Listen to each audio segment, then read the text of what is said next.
Hello, everybody. Roxanne Govari with Pemberley Realty here in San Diego, California. And today I have one of our rock star agents. Terry is with us, and Terry is a wealth of knowledge. And today she is here to tell us all about working with baby boomers as they are aging and as they are trying to make that transition into their new set of environment. So thank you, Terry, for joining us. It's great to have you. How's your day going?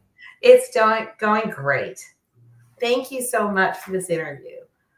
All right, excellent. So tell us about Terry, and tell us about your business. Okay. Well, I've been doing real estate for, I guess, 8 to 9 years at this point. I originally started in Hawaii, and I actually became military relocation specialist at that time. And so I did a lot of that, and then I moved back to San Diego to, reunite with my family. And I've been doing real estate here in San Diego for quite some time. And I just love it here in San Diego. I've lived here for over 30 years. So, and at this point, I am learning now to be a senior real estate specialist. And what I do actually on the side is assist with an organization that specializes in seniors. So a lot of the information I already know. It's very helpful. So that's what I'm about.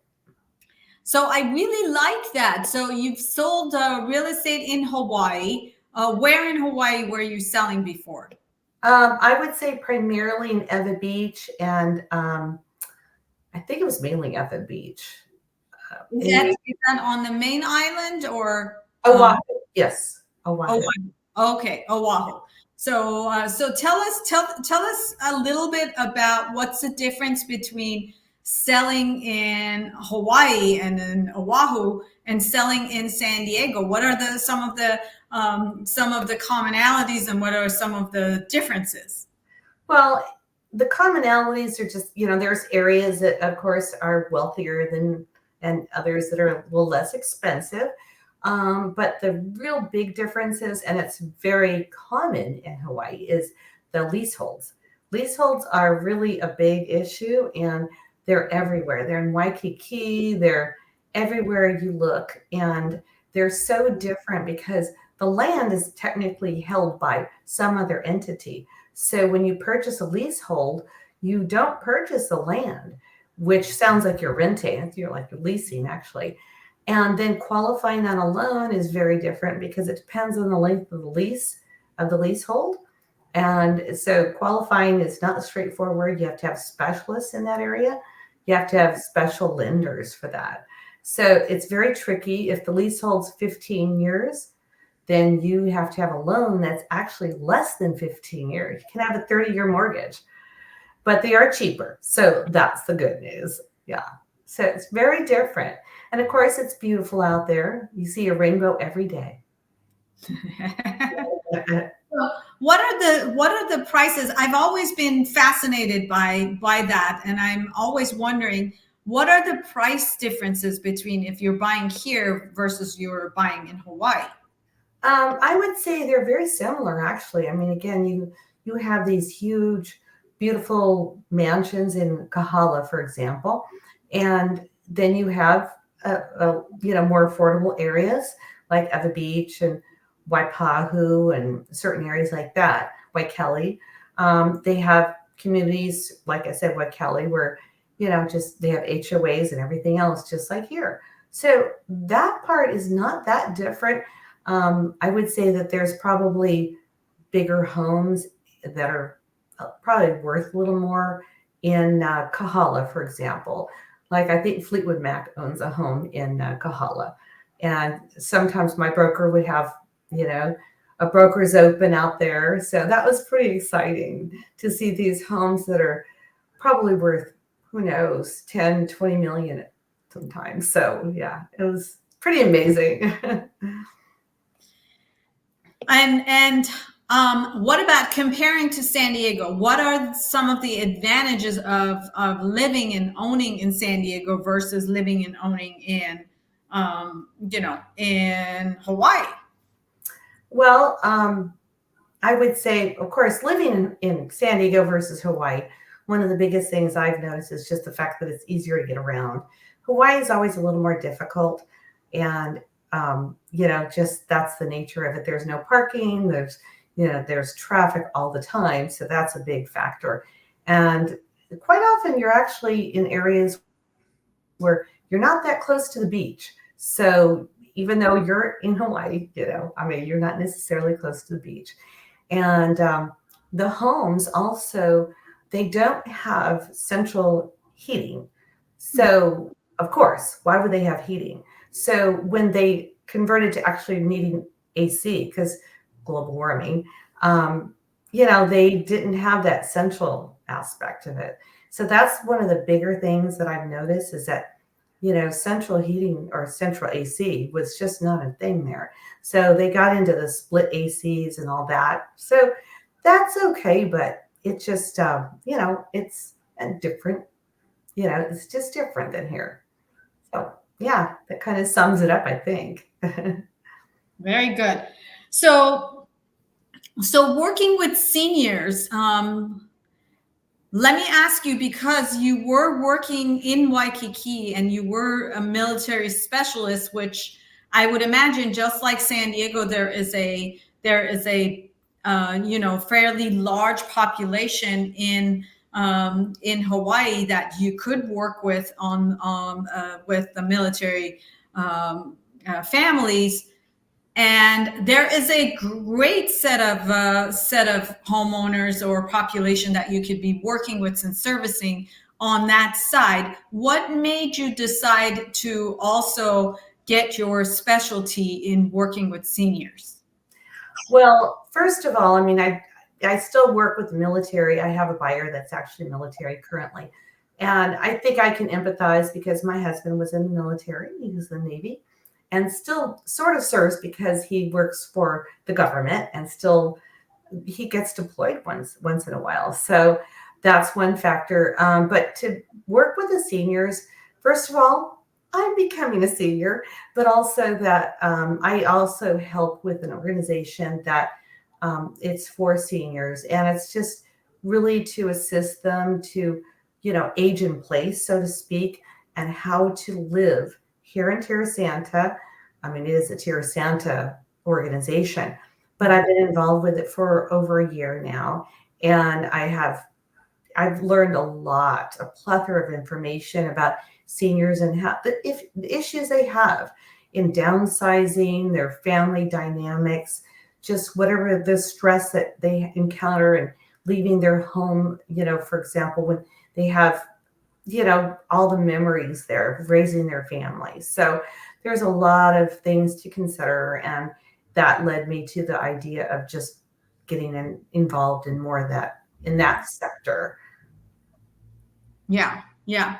So, you're basically thinking that that you have a lot in common, and you're able to meet their needs because you are familiar with those needs, and you're able. Absolutely. Absolutely. What are some of the scenarios that you've come across that you can share with us that you think you could be serving them and give them good service? Well, I think just, not necessarily, just the scenarios would be like some people that need to downsize. They live in two-story houses. Those are all factors that people have to consider how many steps to get into their home. And, you can live in your home another decade if you can move into a one-story home. So, Mhm. and also just services in the area, things like that. Just having maybe public transportation, that neighborhood, just whatever, a plethora. And, some areas also have like senior center. So up in Rancho Bernardo, there's a senior center. So, those are benefits that people can gain from living in a certain area. So it's always in the back of my mind. And if somebody's, let's say physically challenged, just to consider, just the height of the countertops. And there's a lot to it as far as, accommodating people who have any kind of difficulty whatsoever. Yeah. Yeah. For me, working with seniors, what have been interesting is to actually, when you're when you're working with a buyer and a seller,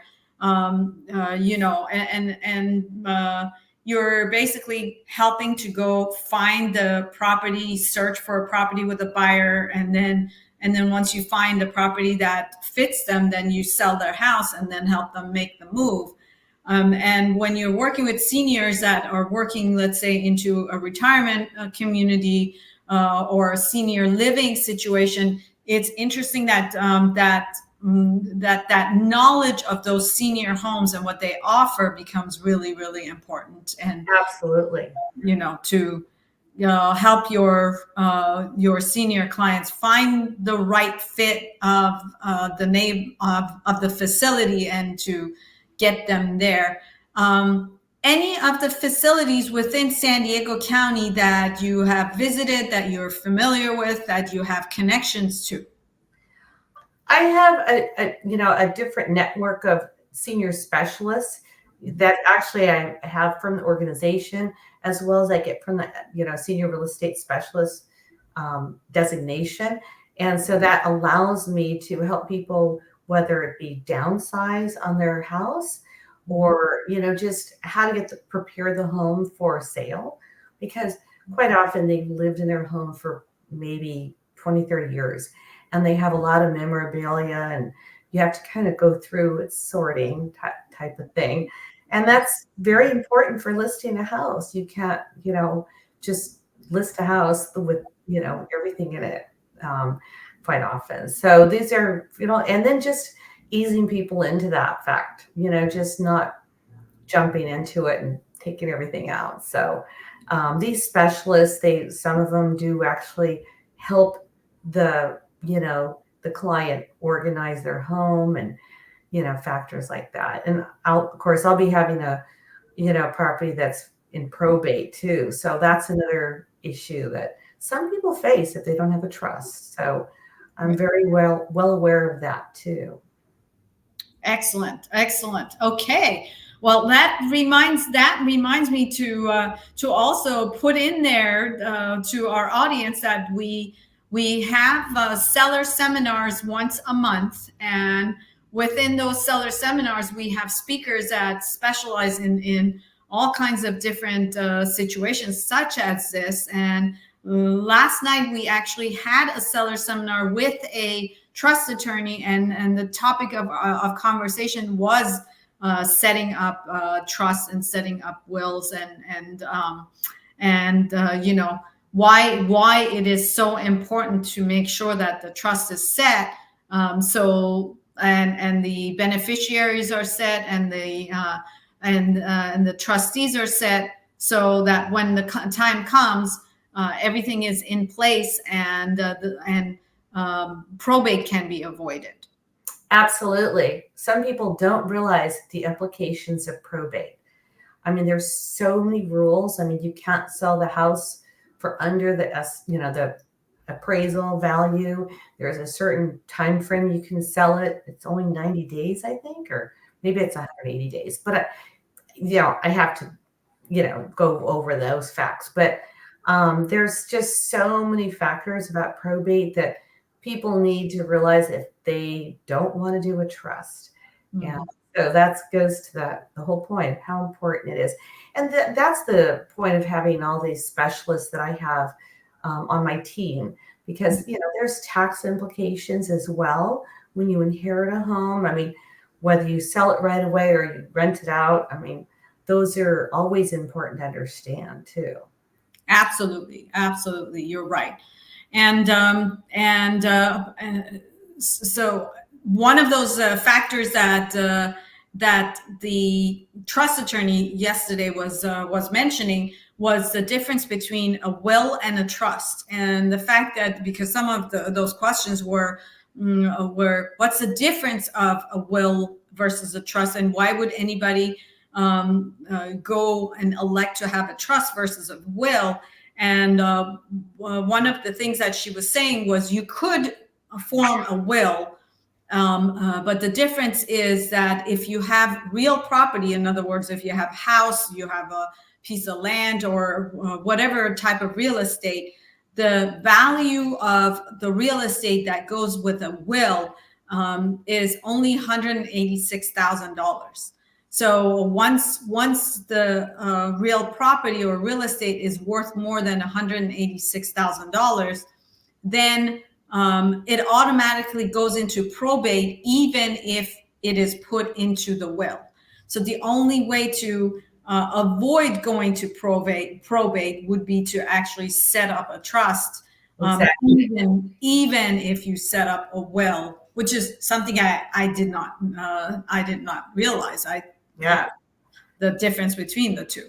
Yeah, exactly. And trusts are the best way to go. I mean, like you said, I didn't realize that exactly, but I know having a trust, especially with any property, you have to have a trust. You really don't want to go without that. I mean, wills help in a probate case. So you still don't want to get, into probate, because that's, you have to hire an attorney, and the attorney has standard fees that come off the top, and everything's mandated by the court, and you have to wait. So nothing is determined other than by the court. The court determines everything, all timelines, everything.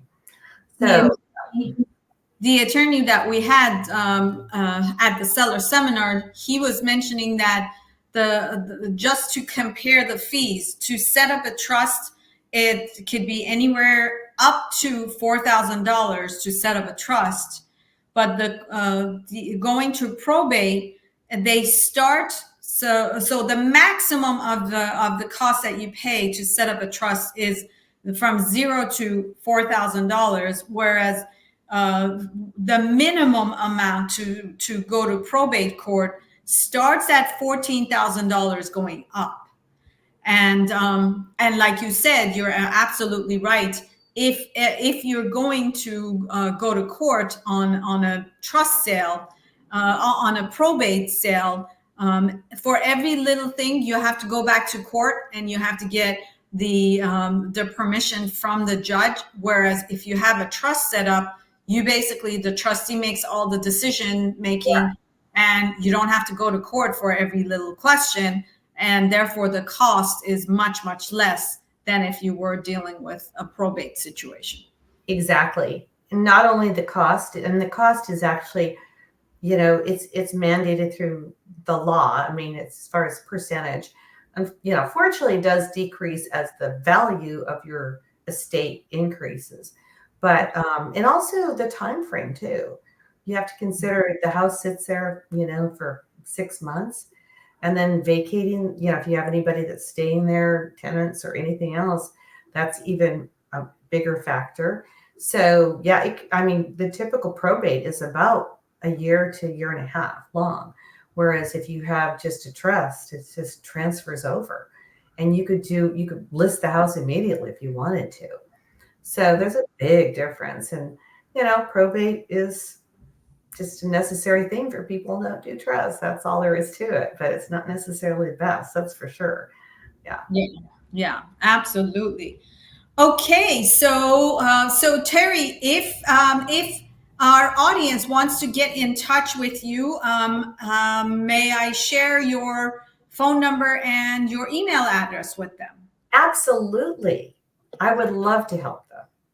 All right. So if you are trying to get a hold of Terry, there is her cell phone number, and also you can send her an email, and there is Terry's email address. And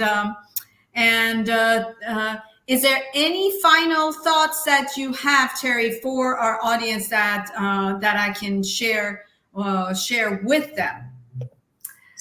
Only that I understand a lot of different situations. I think in partially with what I do with the organization, I understand family dynamics and all types of scenarios as far as, what a family can go through as far as selling a home, especially a home that maybe a family was raised in. So I understand that.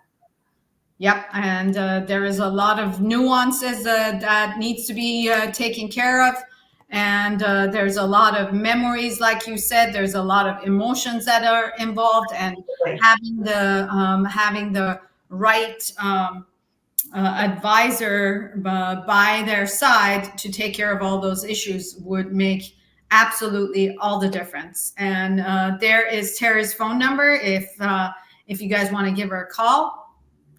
And at the same time, if you are trying to get a hold of me, I am always here and happy to help. There is my phone number, and also if you want to check out the website, there is my website, my email address, and I also like to hang out on Instagram. So if you're on Instagram, there is my Instagram handle, or on Facebook. And if you are watching this on YouTube, we really appreciate it if you can give us a thumbs up and subscribe to our channel. So as we are doing more videos, you're able to get notified, and you can get all the updates of the videos that we do. And thank you very much for joining us today, the audience. And Terry, thank you again for being here, and best wishes for your senior specialist designation that you are completing. And we will see you soon. Okay, thank you so much. See you soon. Bye-bye.